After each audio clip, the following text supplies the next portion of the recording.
I'm grateful to him for giving way. The number of these ground troops is, as he says, unknown, and their composition is also unknown. But what we do know is that they are, by definition, opposition fighters. They are anti-Assad. Does he agree with me that the Prime Minister still has a question to answer around how we can work with them to retake ground from Daesh without getting drawn into a wider conflict with Russia, given that they're on the other side? I think the member for Brighton makes a very important point, and she has been very active in trying to promote peace and humanitarian resolutions to the many conflicts that exist around the world. Fourthly, Mr. Speaker, the Prime Minister has avoided spelling out to the British people the warnings he's surely been given. The likely impact of UK airstrikes on the threat of terrorist attacks in the UK. That's something everyone who backs the government's motion should weigh and think about very carefully before we vote whether or not to send RAF pilots into action over Syria. It is critically important, Mr. Speaker, that we as a House are honest with the British people about the potential consequences of the action the Prime Minister is proposing to us today. I'm aware that there are those with military experience, including members on the benches opposite as well as this side, who have argued that extending UK bombing will, and I quote, increase the short-term risk of terrorist attacks in Britain.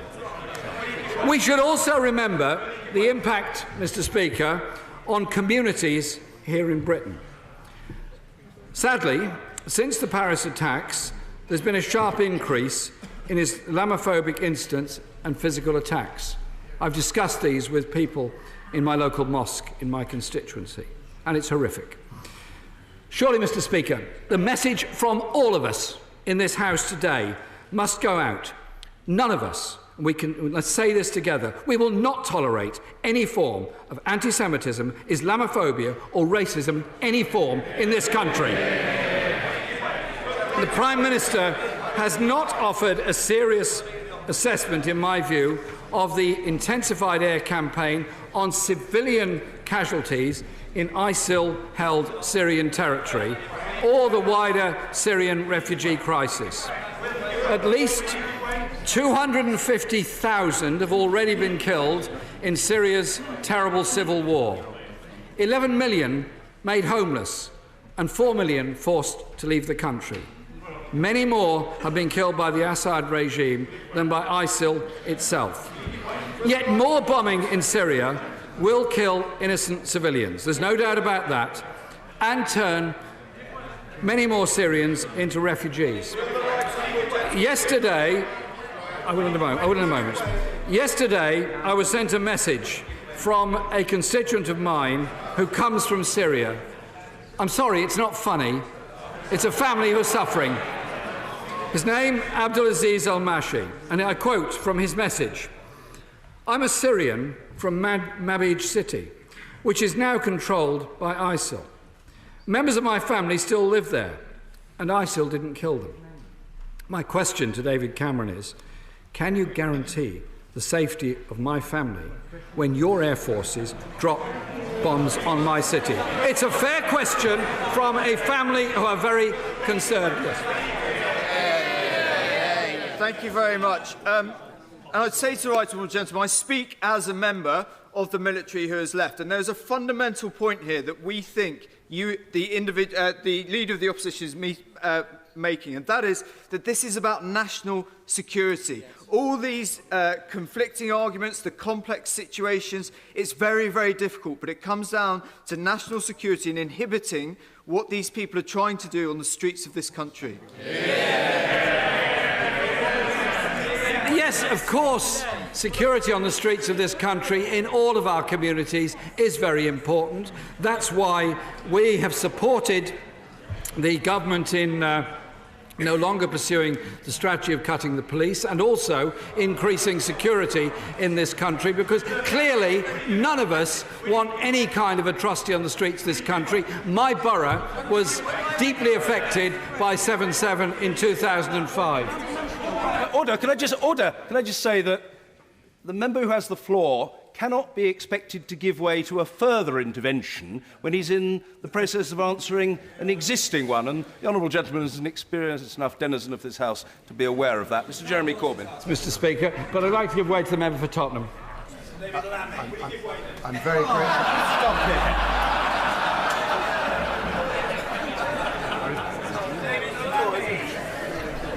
I'm very grateful to the Leader of the Opposition. In making his points, does the Leader of the Opposition accept that this 70,000 moderate Sunnis that the Prime Minister claims is there consists of many different jihadist groups? Yep. And there is some concern, I think it's across the House, that in potentially degrading ISIL, Daesh, which is possible, we actually create a vacuum into which other jihadists come over time. That surely does not make the streets of Britain safer. Mr Speaker, in a sense of North London geography, I now give way to the member for Southgate. Thank you very much. I'm very, very grateful for him giving way. He has a consistent position in relation to opposing airstrikes. He has consistently in this House. On 26th of September 2014, when he voted against airstrikes against ISIL in Iraq, he said this. He said, "I do not believe that further airstrikes and the deepening of our involvement will solve the problem." So does he maintain his opposition to airstrikes in Iraq, let alone increasing and extending it to Syria? Mr Speaker, I thank both members for their interventions, and the point made by my friend, the member for Tottenham, is a very serious one. We have to be careful about what happens in the future. We have to, as the Prime Minister has said and others have said, we have to be very aware of the danger of some people, mainly young people, being deeply radicalised and end up doing very, very dangerous things indeed.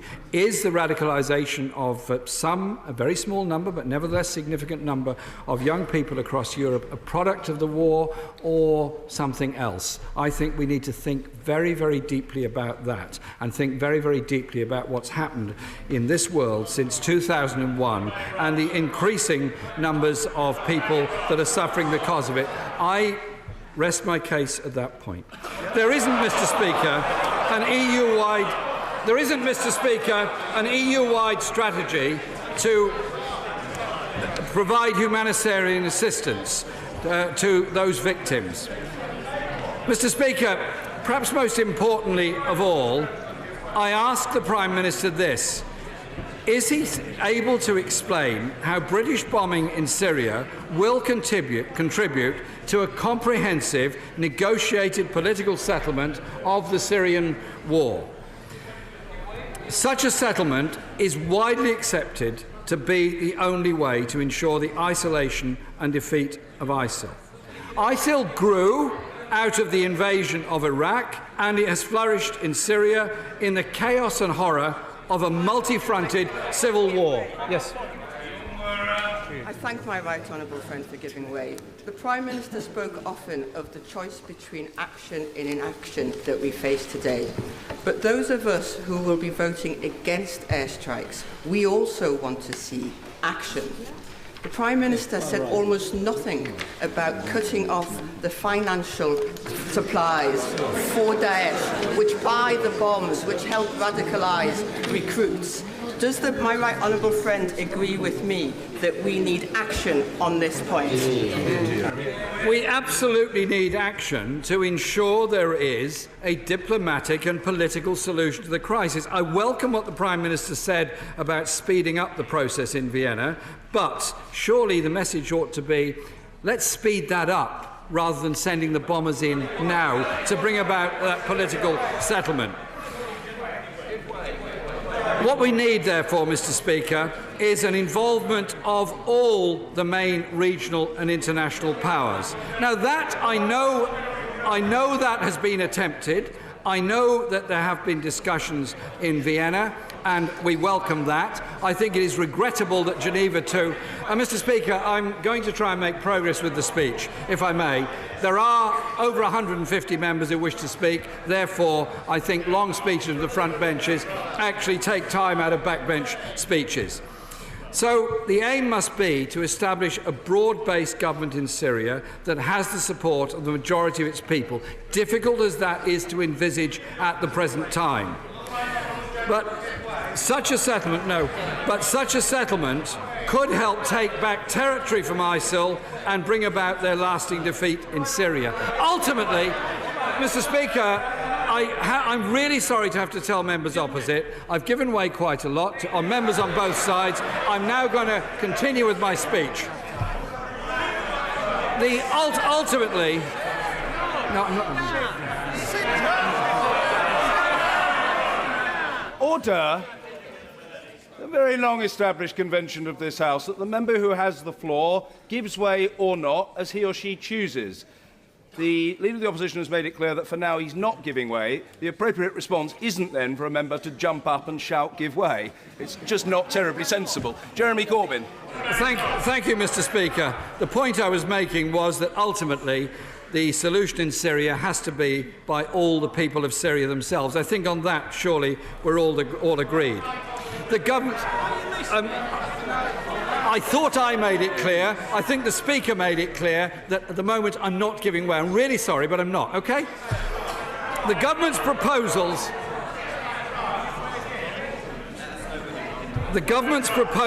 for... Smog. On a point of order, Mr. Speaker, though it is indeed customary that he who holds the floor decides whether or not to give way, is it not also customary to answer questions when they're put in interventions, and we are waiting for the answer on Iraq?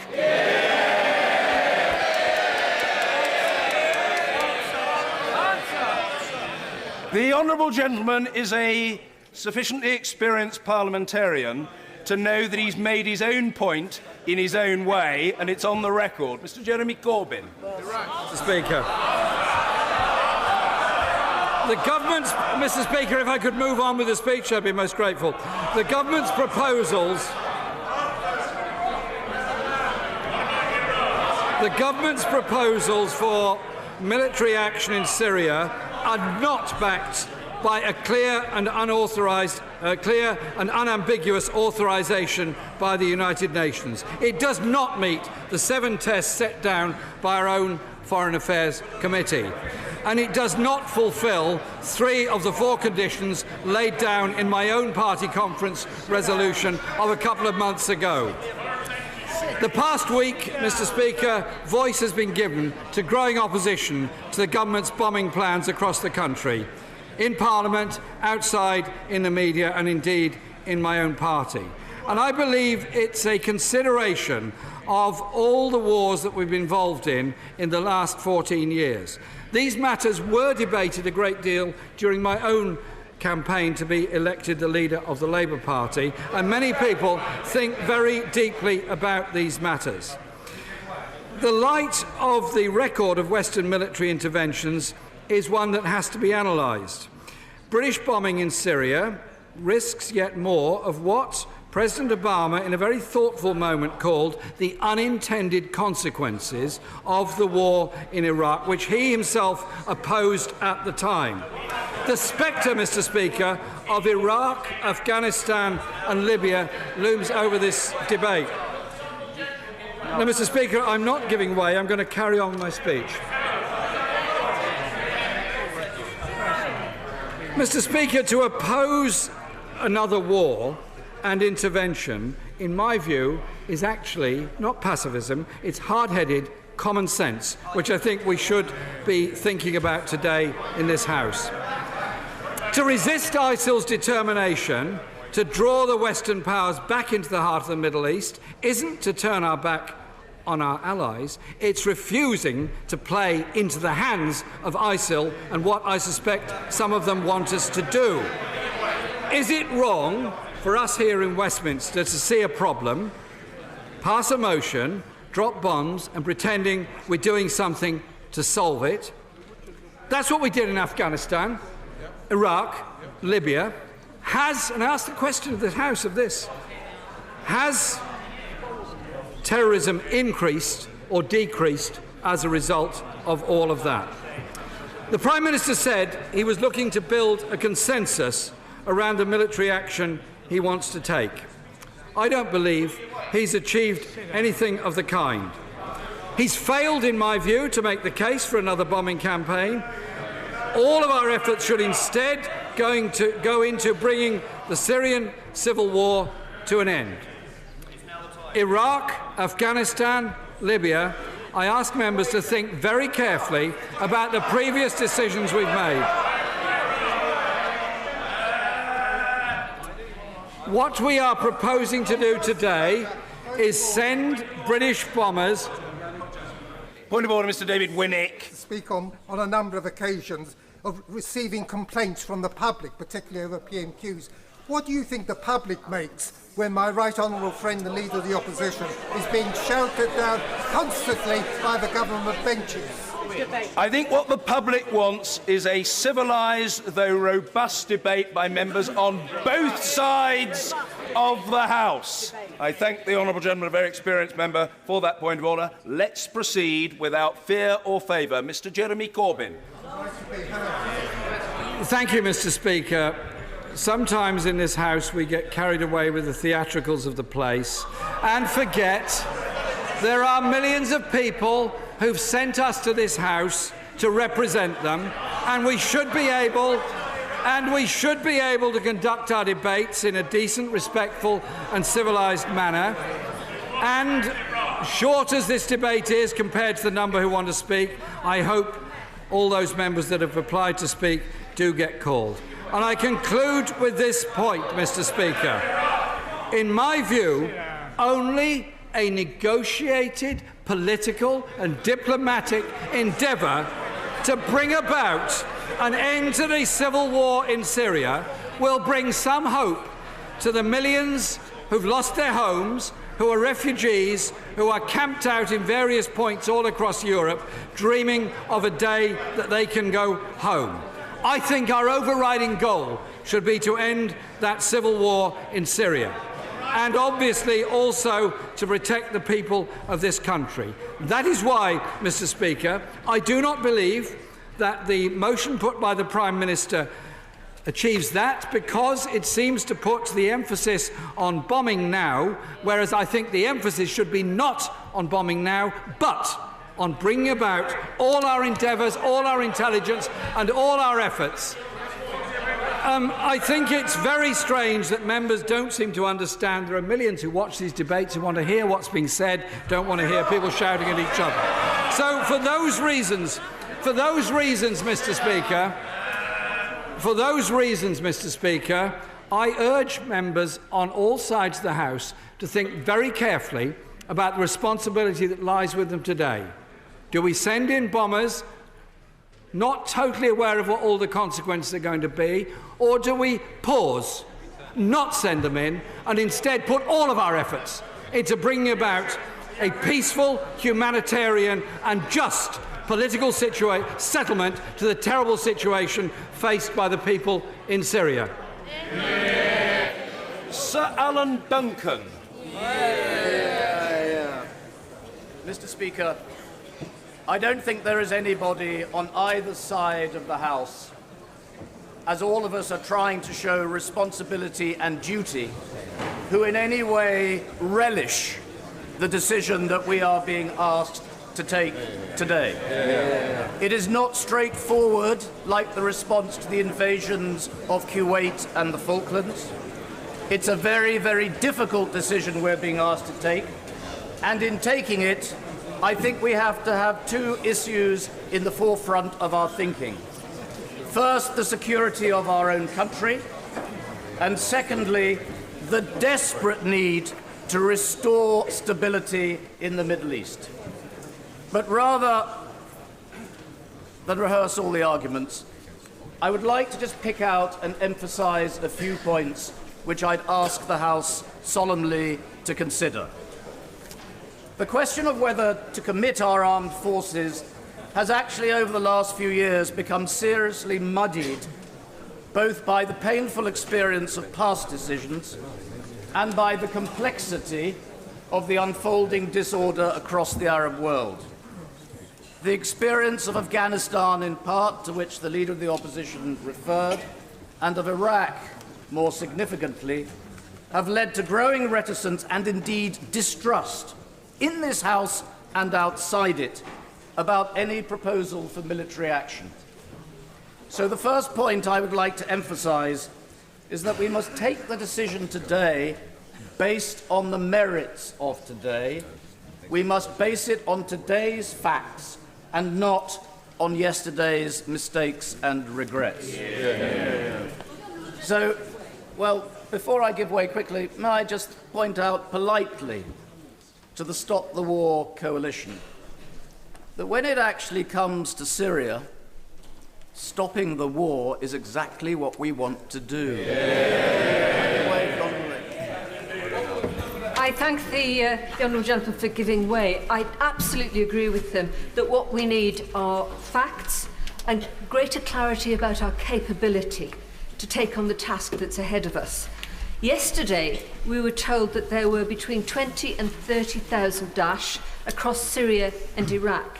But I couldn't be given a number as to how many Taliban we were fighting in Afghanistan to get a comparator when we had 10,000 of our troops and 30,000 Americans fighting them. I couldn't get them. I couldn't get an answer as to how often we had used our brimstone missiles, and I couldn't get an answer as to how many more planes we would be flying. Don't we need those questions answered? I'm sorry. Interventions must be brief. They mustn't be mini speeches, however well-intentioned. Sir Alan Duncan. May I implore the Honourable Lady to appreciate that the search for certainty in the Middle East is a vain hope. And perhaps the watchword, which I learned 30 years ago when I first went there, was that if you're not confused, you don't understand. It is a very, very complex world in which we are deciding to act. Secondly, Mr. Speaker, let me move on to my second point. The second point, and again I address this to the Right Honourable Gentleman, the Leader of the Opposition, we must not underestimate the extent and the nature of the danger we face and say that because it's all over there, it's not over here. The phenomenon of ISIS-Daesh is not only a vicious force running rampant through that miserable space between Iraq and Syria, it is also fueling those who would readily walk up the main street of a major city with a suicide bomb or carrying a Kalashnikov. So to those who say that airstrikes would increase that danger, I would urge them not to give in to that narrative. These people are already targeting us now. No. Thirdly, we have to see this threat, in the context of even greater regional danger. We're witnessing the collapse of nation-states across potentially the whole of Arabia, along with the violent release of centuries of sectarian hatred. A crucial element of our policy, Mr. Speaker, should be to try to stop this spreading. And that means that we must support stable rule within the 6 countries of the GCC, and those who just attack the conduct of our Gulf allies simply do not understand the horror that would be unleashed by further instability in the region. Even now, we face the real prospect of an arc of brutality and terrorism stretching from Syria through Iraq to Yemen and right across into a terrifying link with the Horn of Africa. And fourthly, we can't turn away from this threat and subcontract our obligations.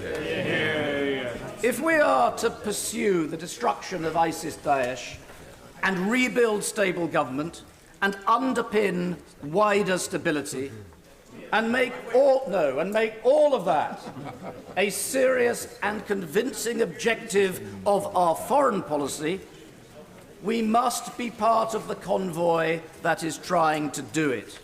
We cannot, as I would see it, negligently watch it roll by while not playing our part. Put frankly, our reputation, our international reputation, has suffered from the parliamentary vote in August 2013. our allies now question, whether we can be relied upon when they call for joint assistance. Mr. Speaker, if we choose today to remain on the sidelines, especially when there is a new and unequivocal UN resolution in place, it would signal to the world that the UK has indeed chosen to withdraw. Mr. Speaker, we should not be in the business of national resignation from the world stage. Perhaps, indeed, the paradox of our position today is not that we're doing too much, but that we're doing too little. But if I do have a concern, and again, let me look directly at the Right Honourable Gentleman, the Leader of the Opposition, it is that the action I hope we'll vote for tonight is not the whole answer, and the Prime Minister is not pretending that it is. The hope that local so-called moderate forces can do the job on the ground and somehow put Humpty Dumpty together again is, of course, more of an act of faith than a certain plan. But I think it's wrong, however, for the Leader of the Opposition to dismiss their significance and conclude that their composition is sufficient reason to do nothing. Tonight, Mr. Speaker, I think we should carry this motion. We've got to carry it with our eyes open, knowing that we are flying into a mess that shows no easy prospect of being quickly resolved. But we cannot leave a vile force unchallenged.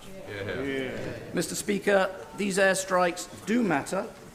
I believe they're justified, but I also think that, in my view too, the future judgment of the Prime Minister about what then follows will eventually become more important than the decision we're taking tonight. Mr. Angus Robertson. It's a pleasure to follow the Right Honourable Gentleman, a fellow member of the Intelligence and Security Committee, although I fear that we will be in different lobbies later this evening. Mr. Speaker, may I begin by intimating support for Amendment B, which appears in my name and those of Honourable and Right Honourable gentlemen. I draw attention to the fact it's supported by an Honourable and Right Honourable ladies, of course. It's signed by members of 6 different political parties and over 100 members from right across the House, and it reads that while welcoming the renewed impetus towards peace and reconstruction in Syria and the government's recognition that a comprehensive strategy against Daesh is required, does not believe that the case for the UK's participation in the ongoing air campaign in Syria by 10 countries has been made under current circumstances and consequently declined to authorise military action. Mr. Speaker, may I begin by thanking the Prime Minister. I'd like to thank him for advanced sight of his statement and for the briefings by his National Security Advisor, Sir Mark Lyle-Grant, and colleagues from the Ministry of Defence, the Foreign and Commonwealth Office, DFID and other agencies. And I again put on record our appreciation to all of those who are charged with keeping us safe at home and abroad. And notwithstanding the profound differences that I have with the Prime Minister on the issue, I would wish to commend him for briefing parties and parliamentarians in recent weeks and the tone he adopted in last week's statement. It's disappointing, to say the least, that he chose to describe opponents of his bombing plans in Parliament as terrorist sympathisers. The amendment, Mr. Speaker, we have before us today against bombing is signed by the Honourable Member for Basildon and Billericay, who served with the Royal Regiment of Fusiliers in Northern Ireland. It's also signed by the Honourable Labour Member for Norwich South, who served with the Territorial Army in Afghanistan. The amendment is also signed by my colleagues from East Kilbride and Glasgow North West, both of whose husbands served in the armed forces with distinction. It's also been signed by members from Northern Ireland who've had to experience terrorism at first hand. It is totally wrong to impugn members of this House who differ with the government on bombing Syria as terrorist sympathisers. The Prime Minister has had numerous occasions to apologise. I fear he is not going to. I would be prepared to give way to the Prime Minister if he wishes to apologise. And he isn't, so I won't give way to the Honourable Gentleman. I hope the Prime Minister regrets what he said. We in the Scottish National Party share the concerns of everybody else in this House and the country about the terrorist threat by Daesh. We deplore the Assad regime and have regularly raised the issue of refugees in the region and in Europe. There is agreement across this House that the threat from Daesh is real and doing nothing is not an option. However, we recall that only 2 years ago, this Prime Minister, this government, wanted us to bomb the opponents of Daesh, which would no doubt have strengthened them. Now, of course, we haven't heard it yet, but there is no shortage of countries currently bombing in Syria. Most recently, the Russians have been attacking Daesh, and too often the moderate opposition to Assad as well. Coalition nations which have conducted strikes in Syria include, and it's a long list, Mr. Speaker, Australia, Bahrain, Canada, France, Jordan, Saudi Arabia, incidentally, which also uses brimstone as a weapon system. The Republic of Turkey, which interestingly is also bombing our allies in Kurdistan. That's right. The United Arab Emirates and the United States of America. Now, open sources confirm, Mr. Speaker, that since September 2014, these airstrikes have included F-16 Falcons, F-22s, FA-18 Super Hornets, sea-launched Tomahawk cruise missiles, and also weapons from drones launched from above Syria. The United States Central Command, CENTCOM, confirms that the United States has conducted more than 2,700 airstrikes in Syria. Daily strike updates from the Combined Joint Task Force Coalition shows that military forces have continued to attack Daesh terrorists in Syria using bombers and remotely piloted aircraft. In a moment. In recent days, these have included near Ain Issa, 3 strikes struck an ISIL tactical unit and destroyed an ISIL tactical vehicle. I'm reading from the reports from the United States military. From near Al-Raqqa, 2 strikes struck 2 separate ISIL tactical units and destroyed ISIL vehicles. Near Dar al-Zawr, 1 strike destroyed an ISIL vehicle. Near Al-Hol, 2 strikes struck an ISIL tactical unit and destroyed an ISIL checkpoint. The point is, there is bombing currently underway in Syria, and to pretend that what is being proposed while not taking that into account is highly misleading, and I give way to the honourable gentleman. To our allies' operations in Syria, does he think there's a legitimate case for those operations, or would he want them to withdraw? I'm hugely supportive of efforts which can lead to stabilisation in Iraq. It's very important. But I would like to stress one thing in particular. I think we have a particular responsibility towards the Kurds, both in Iraq and in Syria. And I would wish that the Prime Minister would use his good offices when dealing with NATO allies, that we do not undermine the efforts in Iraq and in Syria. I've answered the honourable gentleman. And we ensure that Turkey does not bomb our Kurdish allies, and we should do everything. I've given way, and I will make some progress. The Prime Minister has asked us to listen to his case for bombing in Syria, and we have. I've now repeatedly asked 2 very specific questions, as have other members on all sides of this House. How will the UK plan secure peace on the ground in Syria? And I quote, as the House of Commons Foreign Affairs Committee asked, which ground forces will take, hold and administer territories captured from Daesh in Syria? And the second question that I posed was, how will the UK plan secure long-term stability and reconstruction in Syria, given that the UK spent 13 times more bombing Libya than on its post-conflict stability and reconstruction? And I asked the Prime Minister, how much does the Prime Minister estimate that this will cost, and how much has he allocated from the United Kingdom? And I'd like to turn to those 2 questions. Because on the issue of ground forces, we have been told that there are 70,000 troops that are opposed to Assad and to Daesh, which could take the territory that Daesh currently holds. The problem is that only a part of those forces are moderate, and there is absolutely no evidence whatsoever that they would definitely deploy from other parts of the country to counter Daesh. Now, I asked the Prime Minister in intervention, and members will have heard, I asked the Prime Minister, of those 70,000, how many are moderate and how many of them are fundamentalist? I have not had an answer to that question, and I would invite any member from the government side to tell the rest of the House what that is. Come on. Silence. Come on, silence. Silence. Silence on a critical issue. On a critical issue posed by the. I will give away in a moment to the esteemed chairman of the Intelligence and Security Committee. Of course I will. But this is an absolutely vital point. This is a vital point that was raised by the Foreign Affairs Select Committee.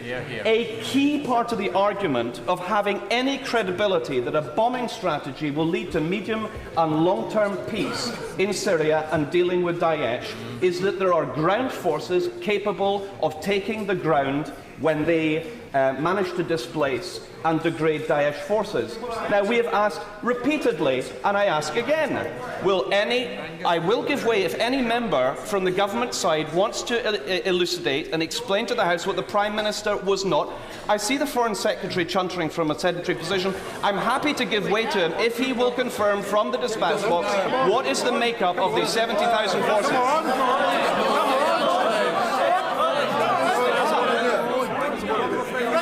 So, Mr. Speaker, I've now asked a question directly to the Prime Minister, which he didn't answer. I've challenged the Foreign Secretary to answer the question. Is there anybody else from the government side who will answer the question? I give way to the honourable gentleman.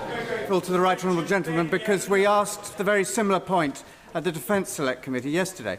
And what the point that the right honourable gentleman is making is a nitpicking, quibbling point, which if he will hear me out,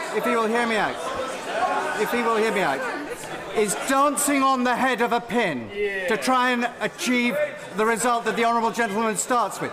There are these people. We have to trust them. They are not on Assad's side, and they are not on ISIL's side. We need to work with them. So let's get this right, Mr. Speaker. The Prime Minister's been asked the question. The Foreign Secretary was given an opportunity to confirm the answer to the House. Members from the government side were asked to answer the question. They haven't.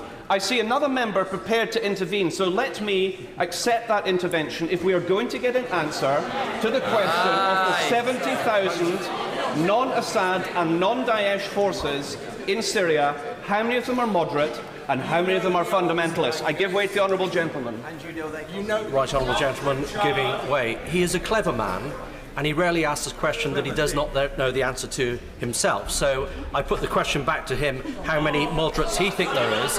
And also, he seems to be tied up on the 70,000. He seems to have forgotten the Kurds in Syria, the several battalions of Syriac Christians, and also the Arabs in north and north-east Syria, who will work with the Free Syrian Army to take in Daesh.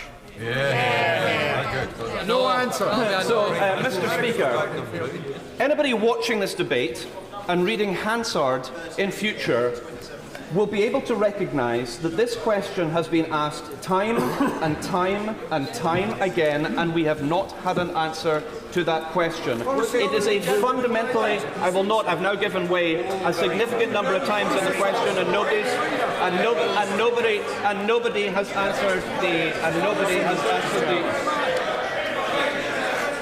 Sorry, if my esteemed colleague, the chairman of the Intelligence and Security Committee, is able to answer the question, I would be delighted.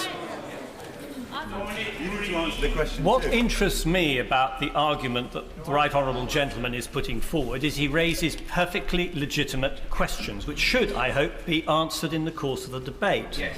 But what he glosses over is what his and his party's position is on the current operations, which I think he will agree with me are in fact controlling Daesh's ability to do violence and cruelty in the area and terrorism in Europe. Fair question. And if indeed those actions at the moment involving our allies both in Syria and Iraq are achieving that goal, I find it very difficult to understand how he can argue that we ourselves should not cooperate in northern Syria. the greatest respect for the right honourable gentleman, and he makes good points, and I will come on later in my comments to some of the questions that he makes. But I just note respectfully again that we haven't heard an answer to the question which I was posed, and from the government front bench you have the opportunity again, if they wish, to tell the House. I note that they don't. So I will make some. If the honourable gentleman can answer the question, I'd be delighted.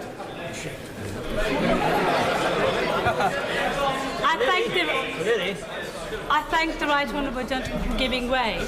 As member of the Foreign Affairs Select Committee, part of the committee, I was in the Middle East last week.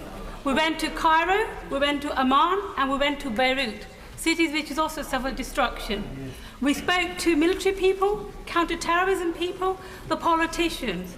The answer that you seek, I can tell you how many people there are. It's about 10 to 15,000, and that was the answer given by everyone there. Goodness. My goodness, Mr. Speaker, that's a very, very important intervention from the Honourable Lady. So, from her experience and having travelled the region, she is suggesting that the government's figures that we have been provided are massively wrong. And I mean, this is a very, very important point, Mr. Speaker. We are now hearing on a crucial issue raised by the Foreign Affairs Select Committee, a crucial issue that, far from the 70,000 that we've heard repeatedly, it's significantly less. This should worry us all, and I will make some progress. The problem with this issue, and it is a critical issue, is that only a part of the forces that the Prime Minister and his colleagues have spoken about are moderate, and there is absolutely no evidence whatsoever that they would definitely deploy from other parts of the country to counter Daesh. And it appears to be totally wishful thinking that without a comprehensive ceasefire first in Syria, we can expect any redirection of any forces from other fronts in Syria. On stabilising and rebuilding Syria, Mr. Speaker, the second question that I posed to the Prime Minister, we're advised by the World Bank that it will cost $170 billion to rebuild Syria. The Prime Minister has made a commitment to contribute £1 billion towards this mammoth task, which is welcome. New money to deal with the rebuilding after the stabilisation of Syria, which we welcome. We are entitled to ask, however, Mr. Speaker, whether a contribution of less than 1% of what is required is realistically going to be enough. Now, yesterday, like some other members of the House, I took the time to meet Syrian exiles to discuss their experiences and to hear their views. It was heartbreaking to hear about people who are literally surviving just on hope, of 16-year-olds who only wish to attend their makeshift schools in the basement whilst enduring barrel bombing by the Assad regime from above. And they asked whether we are seriously asking people to stop fighting Assad and move to another part of the country to fight Daesh. They asked how we expect people to fight Daesh if they have no feeling of any support. Now, yesterday, Mr. Speaker, we were written to as parliamentarians by Syrians in the UK from many different organisations, from Syria Solidarity UK, from the Syrian community in Manchester, from Kurds House, from the Syrian community South West, from Peace and Justice for Syria, from Scotland for Syria, from the Syrian Welsh Society, from the Syrian Platform for Peace, and the Syrian Association of Yorkshire. And in their letter to us, they said that MPs are being asked the wrong question on Syria, that being whether or not to bomb Daesh. They said, and if I can just make the point, and then I'll come on to the gentleman. They said, from these many organisations from across the United Kingdom, that Daesh must be defeated for the sake of people in Syria, as well as for the safety of people in Europe, of people in Britain as well. However, they stressed that the greatest threat to Syrians comes from Assad rather than Daesh, with the number of civilians killed by Assad's forces being over 2.5 times the number of UK civilians killed in the Second World War. I give way to the honourable gentleman. I'm very grateful to him for giving way, and he's making a very important point in this debate. Irrespective of how this House of Commons votes tonight, isn't it important that we do see a successful political resolution to the difficulties in Syria? And given that the Prime Minister has set out timescales where he expects there to be a transitional government, was he as surprised as I was at those timescales, given the current impasse between the likes on the one hand of Russia and Iran, and on the other hand the USA and France and others in respect of the future of Assad? The honourable gentleman makes a good point, and I am about to come on to the political process in a second, but I'd like to give way to the honourable gentleman, who I would wish to commend on behalf of all of us in this House who have supported the campaign that we call Daesh by its real name, which is Daesh and nothing else. I give way to the honourable gentleman. Thank the honourable gentleman and his entire party for being one of the first to support me in this campaign when I first raised the issue on changing the terminology to defeat this evil organisation. Will he join me and urge the Leader of the Opposition to join his own Shadow Foreign Secretary, to join his Chair of Home Affairs Select Committee, to join the Equalities Minister, to join the Treasury Minister to ensure that we use the right terminology to defeat this terrorist organisation now that the government has agreed to use the proper terminology? I agree with everything that the honourable gentleman has said, and can I just say, as somebody who is tremendously proud at having reported for the BBC World Service for nearly a decade, it is beyond me that my former employees cannot find it in themselves to use the appropriate terminology, and I call on them to do so from today onwards. Coming back, I've given way to both sides. I need to make some progress. Returning to the Syrians that I met, they made an appeal that civilian protection should be a primary concern in any military action by the UK, and to protect civilians, MPs need to explicitly back concrete action to end Assad's air attacks on civilians, and this is the point raised by the honourable gentleman from the Labour Party.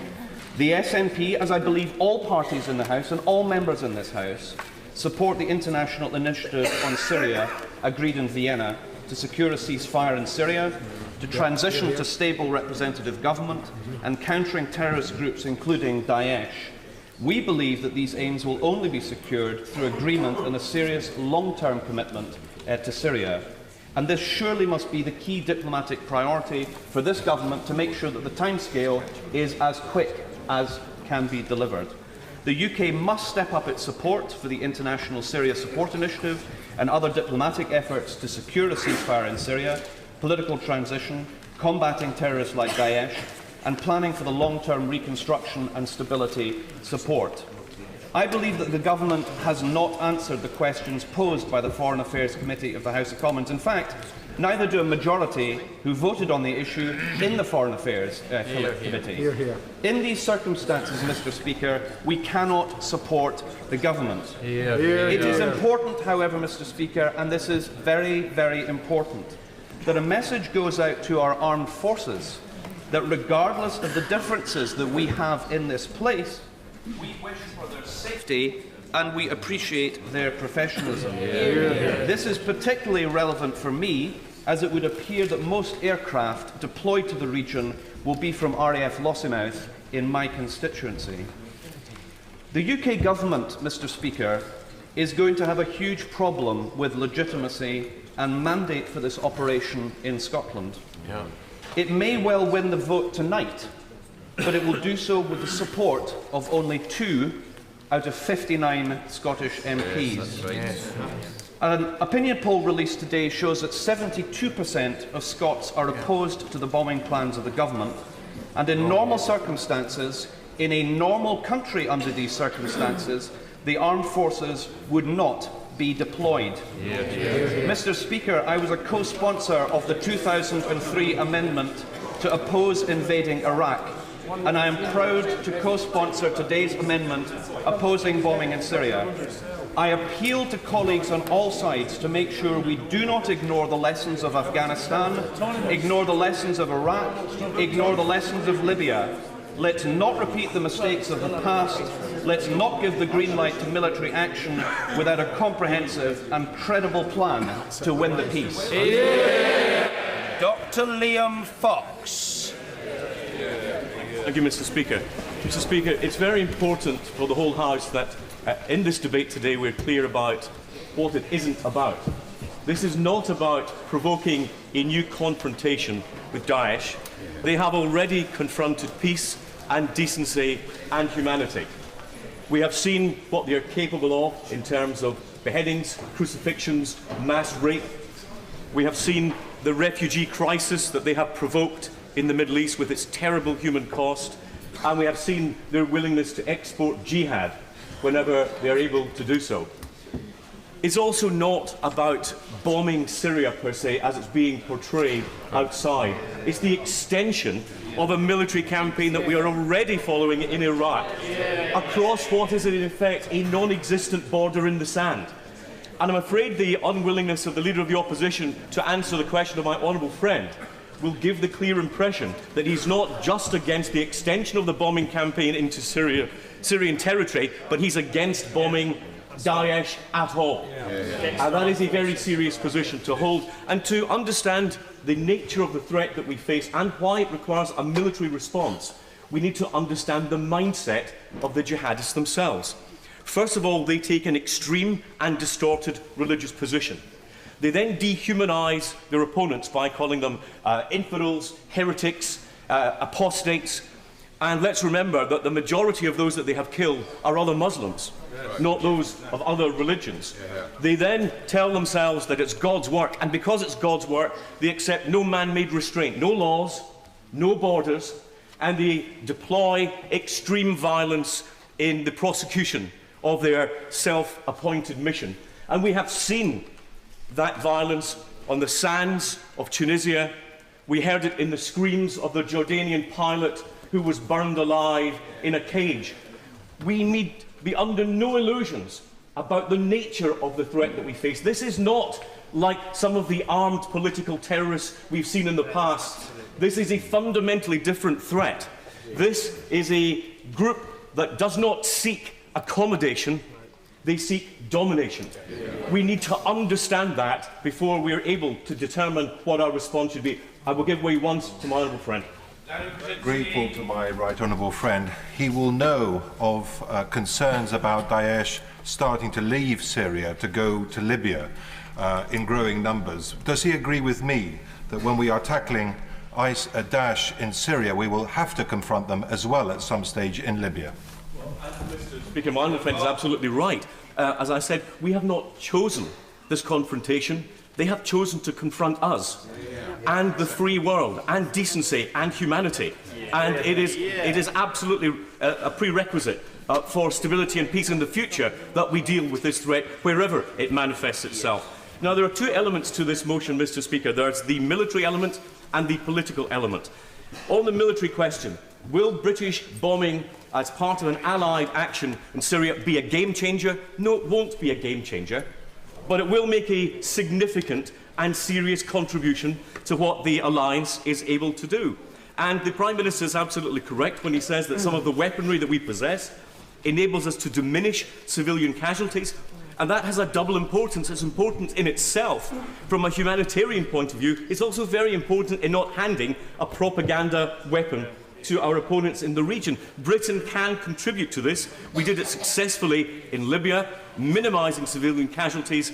It is not an unimportant contribution to make.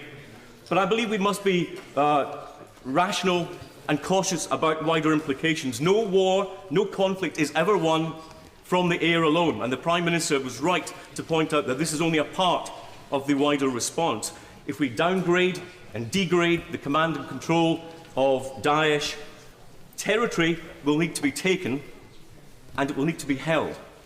And I believe that ultimately we will need to see an international coalition on the ground if that is to be successful in the long term. There may be Syrian fighters of a number that the JIC has actually set out. They may be coordinating the international coalition. They may be capable of doing so.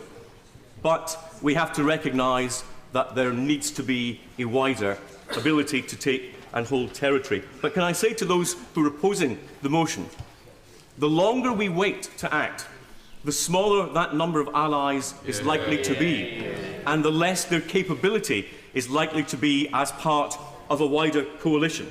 And if we do not have stability and security on the ground in Syria, there is no chance of peace, whatever happens in Vienna. Mr. Speaker, on the political side, our allies simply believe that it's absurd for Britain to be part of a military campaign against Daesh in Iraq, but not in Syria. It is a patently militarily absurd position for us to hold, and we have a chance to correct it today.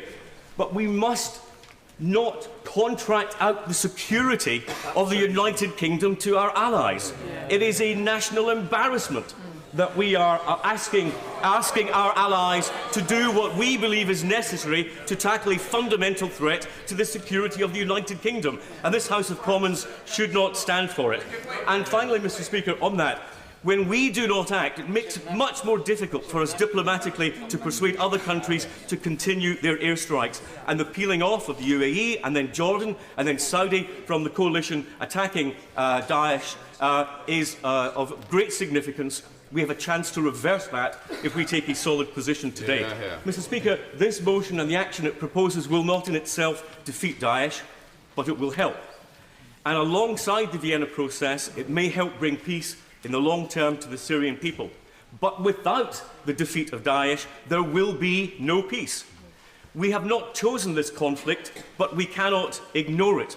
To do nothing is a policy position which will have its own consequences. If we do act, it doesn't mean we will not see a terrorist atrocity in this country, but if we do not tackle Daesh at source over there, there will be an increasing risk that we have to face the consequences over here. That would be an abdication of the primary responsibility of this House of Commons, which is the protection and defence of the British people. That is what this debate is all about. Sir Gerald Kaufman. Mr. Speaker, there is, of course, absolutely no doubt that Daesh, IS, is a vile, loathsome, murderous organisation. The attack in Paris, the murder of 130 innocent people, could just as well have been in London, and their choice of Paris was a retaliation against French activity in their region, but that does not justify our taking activity if it were appropriate, relevant, and above all, successful. They claim to call themselves Islamic, and the Prime Minister talked about reclaiming Islam from them. They do not own Islam. Hundreds of millions of Muslims throughout the world are appalled by their murders, their beheadings, their kidnappings, all of the abominable things that they do. But, Mr. Speaker, our loathing of IS, our wish to get rid of it, to defeat it, to stop it, is not the issue here today. The issue here is what action could be taken in order to stop them, in order to get rid of them. And I have to say that I don't see such an action. The Prime Minister spoke about getting a transitional government in Syria. He spoke about the situation in Syria. I've been to Syria many times. I did it with some distaste as Shadow Foreign Secretary and met leading officials in the Syrian administration. Murderers. I knew they were murderers. They murder their own people. They murdered 10,000 people in Hama alone. I would be delighted to see them got rid of, but they're not going to go. And when there's talk about negotiations in Vienna, the assumption that somehow or other that is going to result in getting rid of Assad, getting rid of the administration, is a delusion. Putin, one of the most detestable leaders of any state in the world, will make sure that because they're his allies and because they suit him, action against them is not going to be successful. So what is the issue today? It isn't an issue about changing the regime in Syria, which would make me very, very happy indeed. It isn't about getting rid of Daesh. Getting rid of Daesh would make me very happy indeed. It's about what practical action can result in some way in damaging Daesh, in stopping their atrocities, in stopping the people who are fleeing from them, in stopping the people who are flocking to them, including, sadly, some small number of people from this country.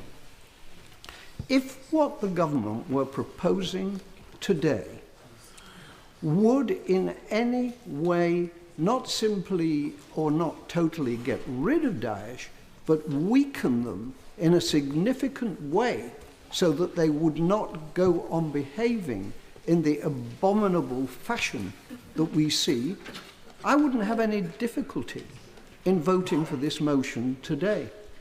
But there is absolutely no evidence of any kind that bombing Daesh, that bombing Raqqa, will result in an upsurge of other people in the region to get rid of them. What it would do might cause some damage. It won't undermine them. What it will undoubtedly do, despite the assurances of the Prime Minister, which I'm sure are given in good faith, it will kill innocent civilians. And I am not going to be a party to killing innocent civilians for what will simply be a gesture. I'm not interested in gesture politics. I'm not interested in gesture military activity. I'm interested in effective military activity, and if that is brought before this House, I vote for it. When the previous Conservative government came to us and asked for our support to get rid of Saddam Hussein from Kuwait, I, as Shadow Foreign Secretary, formulated the policy that led Labour members of Parliament into the division lobby to vote for that. I am not interested in gestures. I'm interested in effective activity. This government's motion and the activity that will follow, including military action from the air, will not change the situation on the ground. I'm not interested in making a show. I'm not interested in members of this House putting their hands up for something that in their own hearts they know will not work. And for that reason, I shall vote against the government motion this evening. Order. An 8-minute limit on backbench speeches will now apply with immediate effect. Mr. Crispin Blunt. Mr. Speaker, there are those who have honourably opposed intervention on every occasion since 2003, including my honourable friend and fellow member of the Foreign Affairs Select Committee, the member for Basildon and Billericay, who is the mover of today's principal amendment. Part of the strength of his case is that he was undoubtedly right over Iraq in 2003 and prima facie on Libya in 2011, which is the subject of a committee inquiry. However, it is my judgment that he was wrong last year to oppose our support for the government of Iraq against ISIL. I don't know what he would say to the Yazidi families rescued by British forces and British helicopters from the terror that ISIL brought. And I'm satisfied that our military effort in Iraq over the last year has been to the enormous credit of our armed forces and the stabilisation of Iraq in the face of a rapidly advancing threat from ISIL. Wholly justified the strong majority that this House then gave for that intervention. The reality we should acknowledge, of course. Directly referred to me, I will answer them as best I can. And the reason I think a number of us opposed the motion about airstrikes in Iraq last year was very simply because we did not feel then, and I still have great reservations now, that we had a comprehensive plan. We have not beaten ISIL in Iraq, despite nearly 1 million security forces on the government payroll. And that brings us on to Syria, because we have nothing near that in Syria, and we still don't have that plan. The position in Iraq was desperate. Baghdad was threatened by the advance of ISIL.